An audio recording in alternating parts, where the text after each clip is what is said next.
Hello everyone. आज हम start करेंगे करंट इलेक्ट्रिसिटी का नेक्स्ट वीडियो मोबिलिटी से। मोबिलिटी क्या होती है? It is a ratio of drift velocity to electric field. Drift velocity हमने लास्ट लेक्चर में किया था V D divide by E. Mobility को रिप्रेजेंट करते हैं म्यू से, म्यू इसका सिंबल रहता है। तो drift velocity divide by E. Mobility का मतलब होता है किसी भी कंडक्टर के अंदर या सेमीकंडक्टर के अंदर जो चार्ज कैरियर्स होते हैं उनका मोशन। अब जैसे चार्ज कैरियर्स इलेक्ट्रॉन है, तो एक इलेक्ट्रॉन होता है और एक होल होता है। होल्स ये सेमीकंडक्टर के अंदर होते हैं, होल्स। तो इलेक्ट्रॉन्स, इनकी mobility mu E is equals to V D divide by E. And mobility of holes mu H, ये बेस में होता है एच, तो V D divide by E. तो यहाँ पे हम लोग जो ड्रिफ्ट वेलोसिटी है उसका फॉर्मूला ओपन करेंगे। ड्रिफ्ट वेलोसिटी का फॉर्मूला होता है ई टाउ बाई एम। यहाँ पे जो टाउ होता है रिलैक्सेशन टाइम, एंड यहाँ पे रहेगा ई जो चार्ज ऑफ इलेक्ट्रॉन होता है, होल्स पे सेम होता है पॉजिटिव का e, and electric field tau by m. इनमें डिफरेंस क्या रहेगा? जैसे यहाँ पे रिलैक्सेशन टाइम ई हो जाएगा, यहाँ एच हो जाएगा, और यहाँ पे M H mass of hole, and यहाँ पे मास ऑफ इलेक्ट्रॉन, और डिवाइड बाय ई, और ई से ई कैंसिल हो जाएगा, ई से ई कैंसिल। तो हमारे पास जो रिजल्ट बचेगा e tau e divide by m of e. और यहाँ पे भी जो हमारे पास ई है, एंड ई से ई कैंसिल क्योंकि एक रेशियो का इलेक्ट्रिक फील्ड था, is equals to E tau of H relaxation time of holes divide by mass of hole. So relaxation time of hole और जो ये इलेक्ट्रॉन होता है ये टाउ ई और टाउ एच से रिप्रेजेंट करते हैं, और एम ई और एम एच होता है ये मास ऑफ इलेक्ट्रॉन और मास ऑफ होल्स होता है, और चार्ज दोनों के ऊपर सेम ही होता है ई। तो ये इसके फॉर्मूलाज रहते हैं, राइट। नेक्स्ट इसके अंदर आएगा next topic, relation between current and drift velocity. Important topic है ये, काफ़ी important. Relation between current and drift velocity. So I and V D, इनमें रिलेशन एस्टेब्लिश करना है। तो इसके लिए क्या करेंगे, हम एक कंडक्टर लेंगे। एक कंडक्टर लिया, इस कंडक्टर के क्रॉस हमने पोटेंशियल डिफरेंस अप्लाई कर दिया, और इसकी जो लेंथ है कंडक्टर की वो एल है, और एरिया ऑफ क्रॉस सेक्शन इसका ए रहेगा। यहाँ पे ये एरिया ऑफ क्रॉस सेक्शन है। एरिया ऑफ क्रॉस सेक्शन का मतलब क्या होता है? ये जो रेड कलर है, area of cross section. Area of cross section का मतलब क्या होता है? जब हम परपेंडिकुलरली कट करते हैं इस वायर को तो हमें एक स्ट्रिप मिलती है, मतलब जो यहाँ पे मिलेगा उसकी जो शेप होगी वो सर्कल होगी। तो सिलेंडर का एरिया ऑफ क्रॉस सेक्शन क्या हो गया? सर्कल। तो यहाँ पे जो स्ट्रिप है, यहाँ से जो इलेक्ट्रॉन निकलेंगे वो इलेक्ट्रॉन इस एरिया ऑफ क्रॉस सेक्शन को क्रॉस करेंगे। तो यहाँ बहुत सारे हैं, ये जैसे ये फ्रंट में है ये, फिर इसके बाद एक और, बहुत सारे एरिया ऑफ क्रॉस सेक्शन है इसके अंदर। कितने हैं? एल लेंथ तक हैं। तो यहाँ पे करंट का फॉर्मूला होता है I equals to Q divide by T. तो क्यू क्या लेंगे हम यहाँ पे? क्यू हमारे पास होगा यहाँ पे charge of electron divide by time. Time की वैल्यू क्या होगी हमारे पास यहाँ पे? टी। यहाँ से ए से लेकर के बी तक जो इलेक्ट्रॉन क्रॉस करके गए हैं हर एक एरिया क्रॉस सेक्शन को, मीन्स वॉल्यूम के क्रॉस हो गया ये। तो यहाँ पे चार्ज की वैल्यू क्या हो जाएगी? जितने इसके अंदर इलेक्ट्रॉन्स हैं, तो इलेक्ट्रॉन्स कितने हैं इसके अंदर? Q is equals to N, quantization N into e, तो इतने charges Q is equals to N e. पूरे वॉल्यूम के अंदर कितना चार्ज होगा?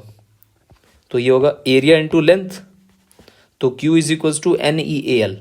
तो हम यहाँ पे E की बजाय हम रिप्लेस कर देंगे I equals to N E A L, क्योंकि यहाँ पे E तो एक इलेक्ट्रॉन का हो गया, T इसका टाइम हो गया, ए से बी तक जाने का डिस्टेंस, जितने टाइम में इसने कवर करा इस डिस्टेंस को। तो टाइम की वैल्यू निकाल लेंगे हम लोग यहाँ पे। तो इलेक्ट्रॉन जो हैं उनकी वेलोसिटी कितनी होती है? V d. तो speed is equals to distance upon time, distance कितना है लेंथ डिवाइड बाय टाइम, तो हम टाइम की वैल्यू यहाँ से निकाल लेंगे टी, तो टी कितना हो गया एल बाई वी डी। बस इसको इक्वेशन नंबर 1 मान लो और इसको इक्वेशन 2, इसको इक्वेशन 3। तो यहाँ पे हम लोग इसको क्यू कर देते हैं एक बार, क्यू ही क्यू। ओके, तो 2 और 3 को 1 में पुट कर दो, put 2 and 3 in 1, put 2 and 3 in 1। तो आई की वैल्यू क्या हो जाएगी, क्यू की जगह NEAL डिवाइड बाई टी कितना है हमारे पास L divide by V D ऊपर चला जाएगा, L से L कैंसिल हो गया, NEAVD। तो ये हमारे पास इसका रिलेशन आ गया, I is equals to NEAVD। बहुत इंपॉर्टेंट है, यहाँ VD की वैल्यू हम ओपन भी कर सकते हैं, तो VD की value E tau by M होती है, उसमें ओपन करने के बाद इसका फॉर्मूला बन जाएगा जैसे I इक्वल्स टू NEA और VD की वैल्यू क्या हो जाएगी ई टाउ बाई एम। ये जो टाउ यहाँ पे रिलैक्सेशन टाइम होता है, ये डिपेंड करता है हर एक मटेरियल के ऊपर कि किस मटेरियल, हम कॉपर की बात कर रहे हैं या हम एल्यूमिनियम की बात कर रहे हैं, तो सबका रिलैक्सेशन टाइम अलग अलग होता है। NE² A E tau by M, ये हमारे पास करंट की एक और वैल्यू आ जाएगी, राइट। सो नेक्स्ट हमारा इसके अंदर Ohm's law, next topic is Ohm's law.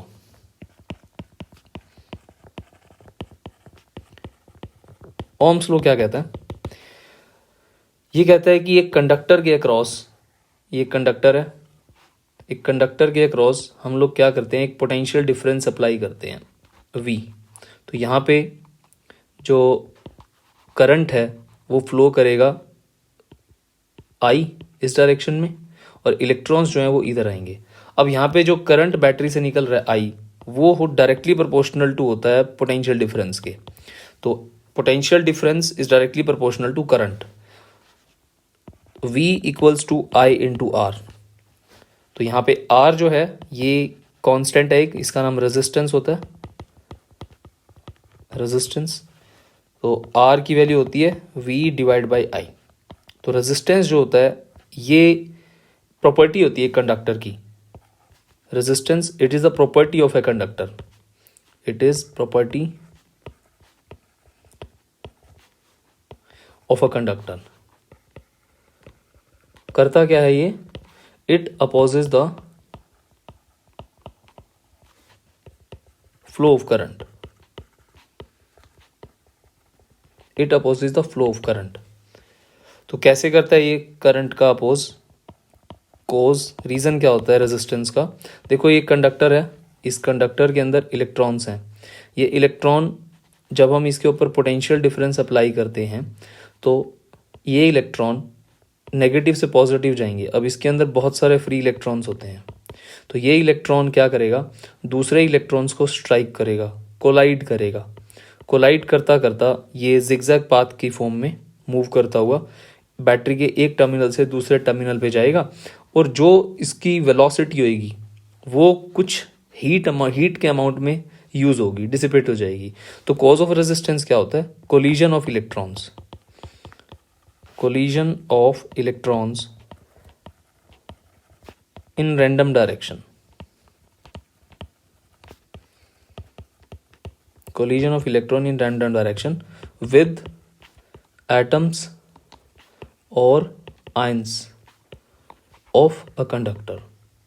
जो भी कंडक्टर के अंदर एटम और आयंस प्रेजेंट रहेंगे उनके साथ स्ट्राइक करके ये जो अपनी काइनेटिक एनर्जी होती है वो हीट की फॉर्म में लॉस करता हुआ जाता है, इसीलिए जो अप्लायंसेस होते हैं वो गर्म हो जाते हैं। ओके, तो नेक्स्ट है इसके अंदर इसका VI रिप्रेजेंटेशन, ये V और I potential difference and current का रिप्रेजेंटेशन ओम्स लॉ। तो यहाँ पे ये स्लोप OA कांस्टेंट है ना, तो OA is a slope of a graph, slope of a graph. तो ये स्लोप क्या रिप्रेजेंट करता है, रेजिस्टेंस। तो स्लोप निकाल भी सकते हैं हम इन टर्म्स ऑफ एंगल। तो जैसे ये हमने क्या करा, यहाँ पे एक वी आई, यहाँ पे एंगल ले लिया थीटा, ये परपेंडिकुलर हो गया वी, तो यहाँ पे अगर हम tan थीटा कैलकुलेट करते हैं slope v divide by I, तो v बाई आई क्या होता है, tan theta equals to r होता है, v divide by I r होगा। तो थीटा जो है वो डायरेक्टली प्रोपोर्शनल टू रेजिस्टेंस है, जितना स्लोप ज़्यादा उतना रेजिस्टेंस ज़्यादा। अब नेक्स्ट इसके अंदर आता है इसके S I unit. S I unit resistance के रहते हैं ओम।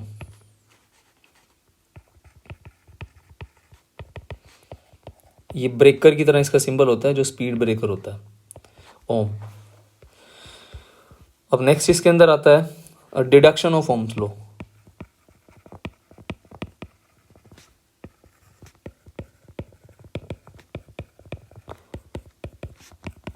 Deduction of Ohm's law, deduction of Ohm's law का मतलब क्या होता है, हम इसके अंदर ना फैक्टर्स पता लगाते हैं कि रेजिस्टेंस के फैक्टर्स कौन कौन से होते हैं।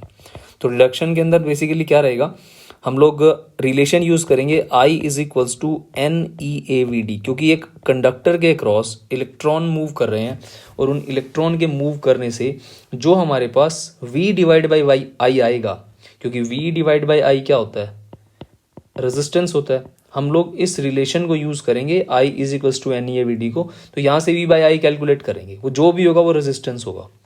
तो अब यहाँ पे क्या करेंगे, हम VD की वैल्यू को ओपन कर देते हैं। VD क्या होता है, ई टाउ बाई एम होता है, इसको पुट कर दो इसमें, I equals to NeA E tau by M. और क्या होगा इसके अंदर, NE² E tau by M. तो यहाँ करंट की वैल्यू कितनी आ गई, NeA² E tau by M.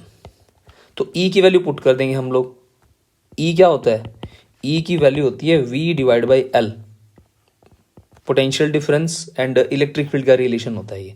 तो I की वैल्यू कितनी होगी हमारे पास, NE² V divide by L into tau, और M बच गया, ये M लिख दिया। अब हमने क्या बनाना है, हमने V बाई आई बनाना है, V बाई आई बना देंगे यहाँ पे। तो यहाँ V बाई आई कैसे बनेगा, क्रॉस मल्टीप्लाई, ML को ऊपर ले जाओ और NE² टाउ को नीचे ले आओ, और बचा V डिवाइड बाई आई। तो V बाई आई क्या होता है, रेजिस्टेंस होता है। तो रेजिस्टेंस की वैल्यू क्या होगी, ML upon NE² into tau. तो ये रेजिस्टेंस के फैक्टर्स हो गए जो कि इम्पैक्ट करते हैं रेजिस्टेंस को, जिसमें M मास ऑफ इलेक्ट्रॉन हो गया, M है यहाँ पे मास ऑफ इलेक्ट्रॉन, और L है यहाँ पे length of conductor,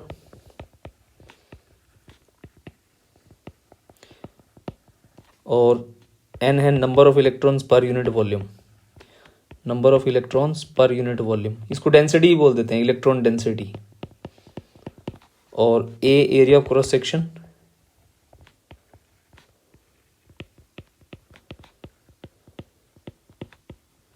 and tau is relaxation time.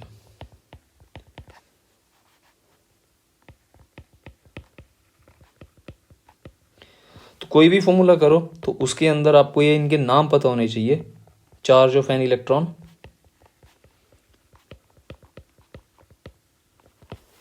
तो जिसकी वैल्यू E की वैल्यू 1.6 इंटू 10⁻⁻19 कूलम, ये क्लास 10 से पढ़ते आ रहे हो। तो इनकी वैल्यूज जरूर पता होनी चाहिए जो कांस्टेंट है, और इनके नाम, जो भी फॉर्मूला करोगे उसके अंदर जो भी पैरामीटर्स होते हैं उनके नाम अच्छे से पता होने चाहिए। ये न्यूमेरिकल इस वजह से ही नहीं बनते क्योंकि इनके नाम ही नहीं पता होते। अब नेक्स्ट इसके अंदर आता है रेजिस्टिविटी का एक कॉन्सेप्ट आता है, रेजिस्टिविटी। रेजिस्टिविटी को बोलते हैं रो, इसका मतलब होता है स्पेसिफिक रेजिस्टेंस, स्पेसिफिक रेजिस्टेंस।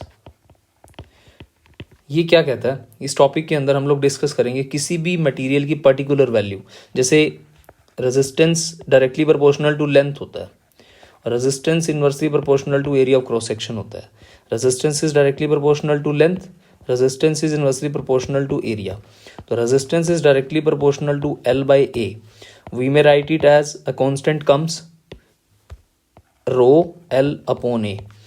अब इसको इक्वेशन नंबर 1 मान लेते हैं।